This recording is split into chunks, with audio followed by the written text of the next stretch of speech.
Rapaziada, a situação de Jair Bolsonaro piorou muito de ontem para hoje. O ministro Barroso determinou a abertura da CPI da pandemia no Senado Federal. Sobre as consequências políticas dessa decisão, que eu trato no vídeo de hoje.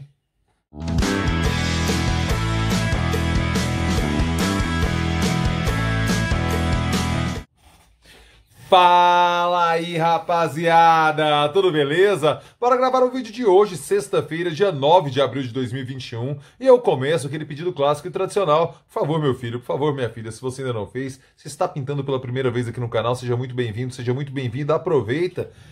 Inscreva-se aqui no canal, inscreva-se aqui no canal, passe mouse aqui, inscreva-se porque você ganha assim, você ganha vídeo novo todo dia, mas é todo dia mesmo, Pablo? Sim, meu filho, sim, minha filha, diariamente, 7 vídeos por semana é meu combinado com você. Eu estou aqui no youtube.com/Pablo Costa, com aqueles conteúdos, aqueles assuntos, aqueles temas que eu sei que você curte. Quais são eles? Cultura, democracia, política, cidadania, história e tudo mais que se passa em minha cabeça simplesmente doentia. Não vacile, inscreva-se agora aqui no canal, ative o sininho, notificações na fita, vídeo novo todo dia, assim que eu posto o YouTube te avisa e a gente vem cá conversar, trocar ideia, debater, analisar, refletir a conturbada pauta brasileira. A gente precisa pensar sobre isso porque a situação vai ficando mais aguda. A situação vai se agravando e a gente observa um cenário se formando uma tempestade perfeita para Jair Bolsonaro, que pode culminar antes, mas tenho a impressão que, de forma incontornável, vai ter reflexos na eleição de 2022. Ontem, o ministro Barroso, do Supremo Tribunal Federal, determinou que o presidente do Senado, Rodrigo Pacheco, deu start, deu pontapé inicial na CPI da pandemia, CPI da Covid-19, CPI da saúde, vamos ver o nome que vai pegar. Essas CPIs começam assim, elas começam com nome e depois vai virando outras coisas. A CPI do Mensalão era a CPI dos Correios, aí depois virou CPI do fim do mundo, aí depois ficou CPI do Mensalão. Então assim, é um organismo em mutação. Por quê? Porque existe em Brasília uma máxima que diz que você sabe como começa uma CPI, mas você não tem a menor ideia de como ela termina. Por quê? Porque a investigação vai tocando, a repercussão da opinião pública vai tocando. E, de fato, a gente tem muito tempo que nenhuma CPI consegue mobilizar a opinião pública. Por quê? O universo político aprendeu mecanismos de blindagem perante as CPIs. E, de fato, a última CPI que reverberou assim, para fatos que extrapolaram foi a CPI do Mensalão, né? Ou dos Correios ou do fim do mundo. Você fica à vontade para falar do que se trata. Porque depois os escândalos de corrupção que vieram tal, foram desencadeados por investigações da Polícia Federal, do Ministério Público Federal, tal, não sei o quê. Não vieram exatamente comissões parlamentares de inquérito. Essa CPI da pandemia pode ser diferente. Por quê? Porque o contexto social está muito agravado e o governo de Bolsonaro oferece fragilidades para que a oposição ataque, que a gente não via em outros cenários. Já é garantido que a CPI vai acontecer? Não, não é garantido. O que aconteceu ontem? Vamos explicar. O regimento do Senado pressupõe que a partir do momento que você tem 27 assinaturas, você colhe 1/3 das assinaturas, 27 no caso, você é obrigado a abrir o processo. O presidente da casa lê o relatório e aí você entra no debate de quem vai indicar a presidência da CPI, a relatoria, que são os 2 cargos mais importantes, quem serão os membros, a composição, os partidos indicam os nomes, tudo mais, e o processo de investigação começa. Tem poder de quebrar sigilo, tem poder de convocar autoridades para depor e tudo mais, e segue a investigação. O Rodrigo Pacheco estava protelando a leitura desse relatório. Os senadores do Cidadania, Cajuru e Alessandro Vieira, entraram com pedido no Supremo Tribunal Federal para que o Pacheco cumprisse o regimento interno. Nem sempre isso acontece. Por exemplo, a CPI da Lava Toga teve as assinaturas necessárias e não foi adiante.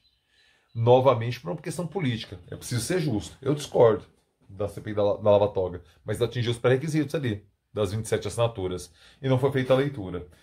Então a gente precisa sempre fazer essa crítica, observar que o Supremo também age conforme interesse, porque a decisão do Barroso, por conseguinte, deveria valer também para a Lava Toga. Insisto, eu acho um equívoco essa CPI da Lava Toga.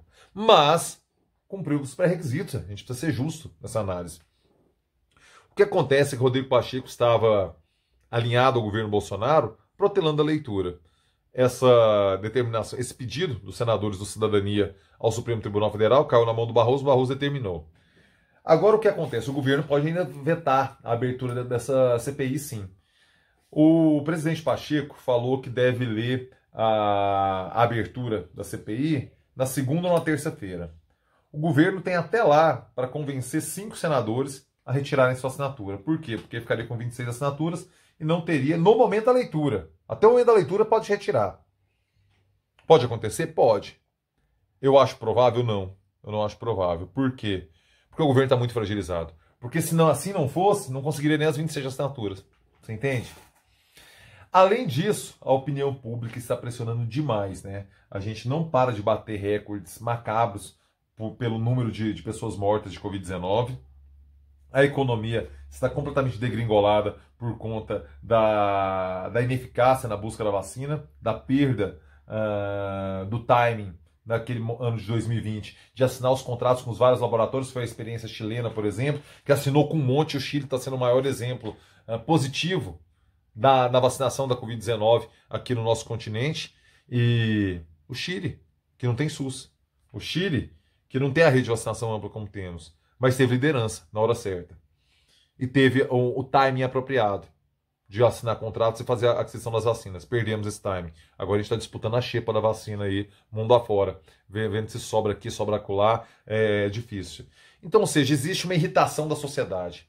Veja você o quanto o cenário de tempestade perfeita para Jair Bolsonaro vai se formando no horizonte. Ele tem essa CPI agora para resolver. Vou deixar a CPI para o final. Zera a conta aqui. Primeiro, a popularidade dele decai. O Lula já ultrapassa ele em cenários de primeiro turno, segundo as pesquisas vão pintando aqui e ali. E, óbvio, temos muito tempo para a eleição, mas isso vai demonstrando uma insatisfação do eleitorado, um sonho nostálgico, uma expectativa de mudança, que hoje é o Lula que encarna isso. Pode ser outro nome? Pode vir a ser outro nome, sim. Tem espaço para crescer, sabe? Mas no momento é isso. Então você tem uma perda de popularidade de Jair Bolsonaro. Você tem o capital desconfiado. Se aquele jantar de quarta-feira, igual eu gravei o vídeo ontem aqui, a tentativa de Bolsonaro de reconstruir pontos com o capital, com o empresariado, com os banqueiros, ela existe de fato, não quer dizer que aquele jantar de ontem já garantiu e eles voltaram à lua de mel, como era 2018, quando era Paulo Guedes na terra e no céu, acima de Deus, inclusive. O cenário mudou. Paulo Guedes se revelou um ator político, capacidade de engolir sapos como poucas vezes vi na vida. Ser desautorizado, ser humilhado, ter a sua equipe descanteada, ter os seus preceitos, as suas crenças, a sua perspectiva ideológica de país ser desacreditada pelo presidente, ser humilhada, a capacidade dele de aguentar a humilhação pública é realmente notável. Então você tem essa desconfiança do empresariado. Você tem o terceiro ponto, que é a crise das vacinas. Você tem ali as pessoas querendo vacinar e, de fato, não consegue ter vacina e a briga com os governadores e tudo mais, que isso reverbera no relacionamento com o Centrão. Então vamos lá, vamos recapitular. Você tem... Esqueci o primeiro ponto, anotei aqui. Sim, popularidade em queda. Oh, memória de merda. Popularidade em queda. Você tem a relação de desconfiança com o empresariado. Você tem a vacinação capenga e a crise com os governadores. Você tem o Centrão cada vez mais puto com o Bolsonaro, porque ele não cumpre acordos. Essa questão do orçamento está pegando. O Guedes foi lá, sentou, negociou tal, não sei o que, não sei o que. Na hora que a coisa foi adiante, ele falou assim, não, o orçamento é inexequível. Ele perdeu o timing político, se manifestar e tentar alinhar isso em outro contexto. Isso deixou o Centrão muito puto, muito decepcionado. E agora você tem a CPI da pandemia. Veja você que cenário conturbado Jair Bolsonaro tem que enfrentar agora nos próximos dias para encarar a sequência do seu mandato, certo? O Rodrigo Pacheco não ficou nada satisfeito com a decisão, né? Jair Bolsonaro também não. Novamente ele tenta vir com a ameaçinha, né? Fala da CPI da Lava Toga, ele fala que está jogando dentro das 4 linhas que prevê a Constituição, mas tem gente que não joga, segundo a perspectiva de Bolsonaro. O Rodrigo Pacheco falou o seguinte: CPI será palanque para 2022 e ordem para instalá-la equivocada. Uai. Quem assumiu o mandato falando em 2022, que no início de 2019 começou a falar em 2022, foi Jair Bolsonaro, Pacheco. Você não sabia disso? Agora, em 21, que a gente está muito mais perto de 22, você quer que político não fale de política? Político não fala de eleição? É que jogador de futebol não fala de bola. Uai. Assim, a gente tem que parar de colocar carga negativa na palavra política. Isso é imbecilização. Exatamente por conta da demonização da política que a gente está nesse cenário de caos, esse cenário conturbado, esse cenário de falta de norte, de liderança que estamos hoje. Por conta da satanização da política. Político faz política. Eleição faz parte da política. Rodrigo Pacheco tá lá por causa da política. Ah, palanque para 22. Tudo é palanque. E quem antecipou o debate foi Bolsonaro. Não posso me esquecer disso. Não é justo com você que me assiste que eu esquecer disso. Uai, Pacheco, vamos ser razoável. Vamos ser razoável. Não está sendo razoável. O que acontece é que o Supremo Tribunal Federal, mais uma vez, se arvorou sobre uma competência do Senado, uma competência do campo político, mas pela própria inoperância do campo político. E a outra coisa que o Brasil está errado também. Muita decisão de caneta do judiciário sendo tomada quando deveria, o universo político deveria tomar decisão.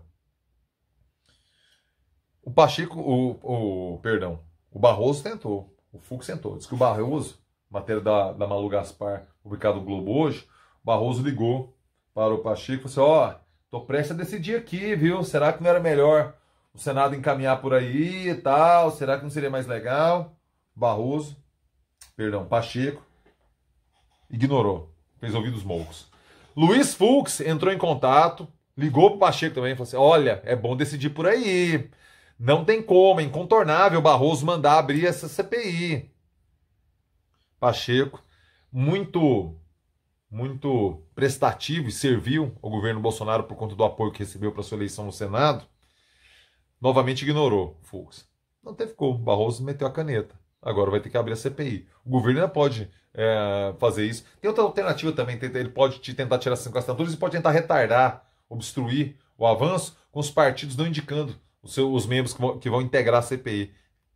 É pouco provável, viu, gente? É pouco provável que isso aconteça, porque o que acontece é que a opinião pública está muito frustrada em relação a toda a pandemia. E isso repercute naturalmente no eleitorado, na base. Os parlamentares sofrem pressão nas redes sociais, sofrem pressão quando voltam para os seus estados, e isso, os senadores, mesma coisa. Então é muito pouco provável que isso aconteça no cenário atual.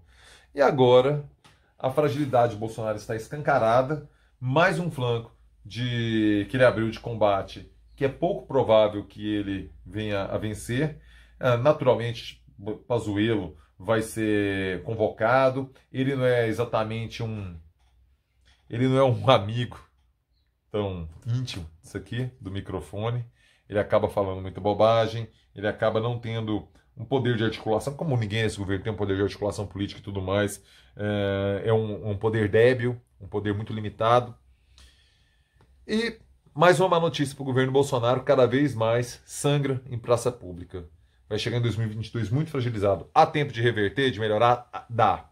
É provável?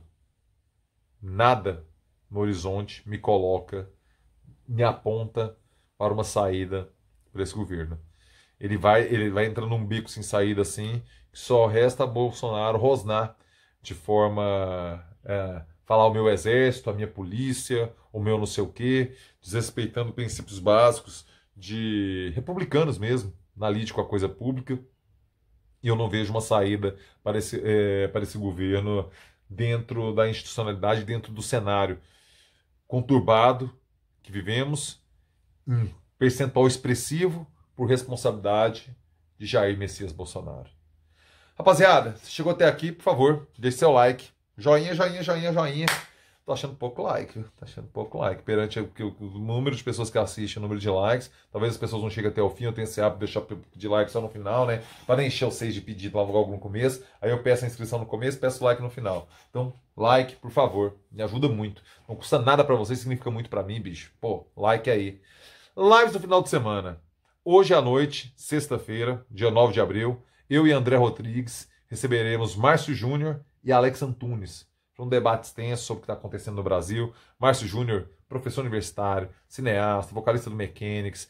Alex Antunes, jornalista, escritor. O cara criou a revista 7. O cara foi da primeira geração da revista Bis. O cara tocou no Akira S. As Meninas que Erraram, uma lenda do jornalismo cultural e do underground paulistano. Hoje, às 9 da noite, aqui no Tira as Crianças da Sala, vamos debater a pauta da semana. Vai ser um papo super rico, tenho certeza. Amanhã, sabadão, às 9 da noite, a primeira da live da reformulação. Morga, Coça e Pulse agora. Virou um trio, né? Virou o Emerson, Lake and Palmer, mas sem as firulas e sem a parte chata. Amanhã, às 9 da noite, aqui no canal. Beleza? Rapaziada, uma excelente sexta-feira para vocês. Espero vocês na live de hoje e amanhã. E eu termino com aquele clássico. Ó Galo, é nóis!